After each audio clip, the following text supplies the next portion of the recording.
This is mostly for the audience, but there is a world of difference between editing for narrative and editing for documentary.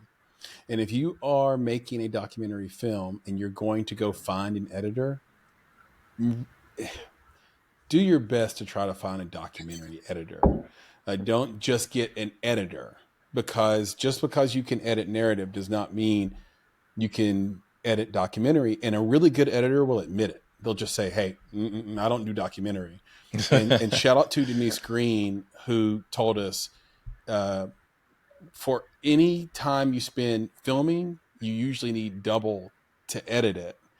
In this case, you didn't need 24 years to edit it. So, really great job to you, Majo. But yeah, the edit in a documentary is so long because you have to pull research from the library. You have to try to make a story out of this footage.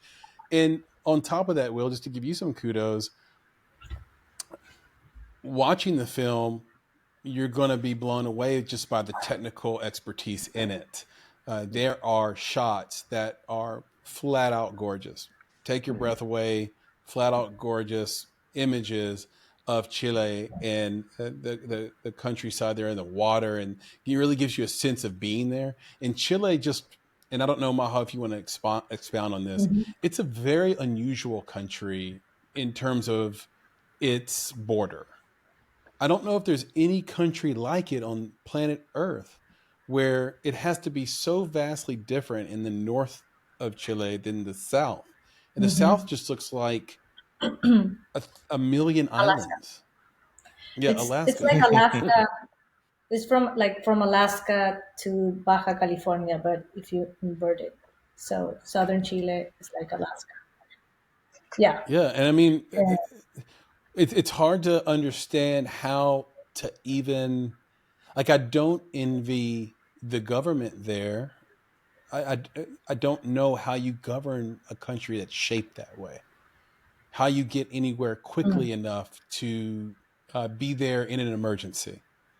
I don't know. Maybe you Well, could it's a speak to it because very I'm just opining a very little bit here. long country, but yeah, it has a relatively small population. It's like 19 millions now. Oh, It's okay. like less than LA. I don't know, half of Yeah, Mexico yeah, yeah. City in the whole country. So not every part of the country is super populated. It's mainly almost half of it is in the capital. But it is a strange country. I mean, it was. I'm not gonna start talking about Chile, but I invite everyone to go. It's beautiful. Not because it's my country, but I think it's the most beautiful place on earth because it has everything, right? Yeah, well, that beauty, Chris, is really what struck me. Yeah. And the reason for that, again, those shots were amazing. And even the shots inside the homes, because when you look Yeah. at, the indigenous folks, what I often see in documentaries is there's this depiction that they have less, right? That's it. It's like the people are impoverished. Hmm. So there's a difference between having less and really and being impoverished, right? It's kind of like when I was watching it, I didn't feel that they didn't have enough. I felt like they were happy with what they had. Like this was family around a table, right? This was them walking outside into this green lush land that they wanted for their families and for their next generations. That's what Right. I felt. I never really felt that sense of them not having, other than the fact that you had these people who are, the antagonists here trying to take from them. But Hmm. that's the beauty of it that I saw. Like, no, these are families, these are real people, and they're not asking for more, right? They're asking for what they have and to be left alone. And I think for me, that was the beauty of the film. Thank you for understanding that and for articulating that so beautifully, because that touches our heart. That's what we were trying to do. And, I think that all of our protagonists would tell you we're happy with our lives. Do we want Hmm. better education for our children? Of course. Do we wish that there was better health care? Yes. Do we wish the government didn't mistreat us? Of course. No question. But we're happy living our lives.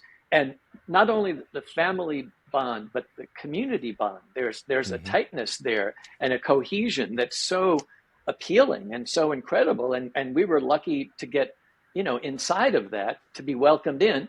it's also one of the reasons that it took so many years, because in order to be welcomed in, you have to keep showing up, and you have to not always have the camera on your shoulder and say, we have to capture every moment. There are things that you have to just let go by the wayside because it's not appropriate yet. You haven't been invited, or you've asked and you were told no, and you have to accept that.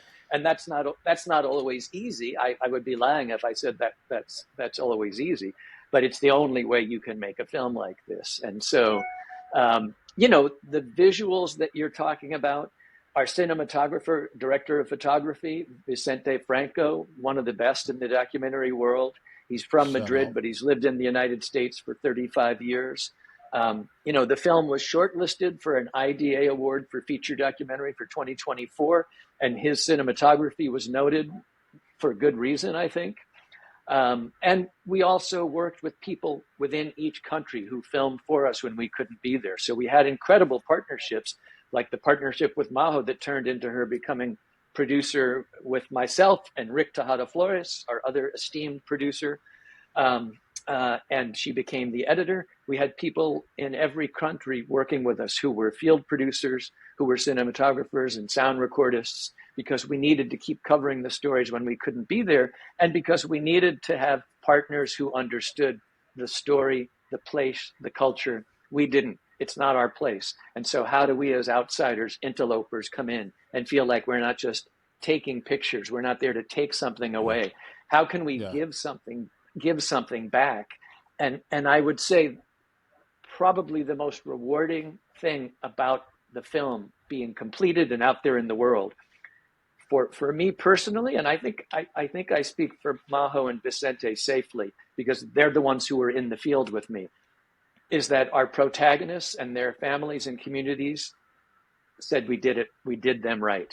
The film depicts their lives. It's difficult for them to watch too often because it's painful. We also captured the pain and the struggle, and that's really difficult, but that's what makes it strong. That's why audiences respond to it, right? That's why it's an important film from that perspective, because we see what we're doing as American citizens, as a US government, as corporate entities, and it's multinational corporations that are going in and exploiting the natural resources and not paying attention to the people's rights and not caring about anything other than money.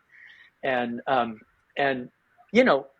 to your point, Nick, the people in the film would say, we don't want more, we want less. We want you to understand that you need to consume less because you're consuming the earth to a point of destruction. And look at what you have done. Look at what we have done. And how do we fix that? We fix that by having less. Well, that's not the culture we live in, right? That's a difficult message. I could get canceled for that in this current administration. Right.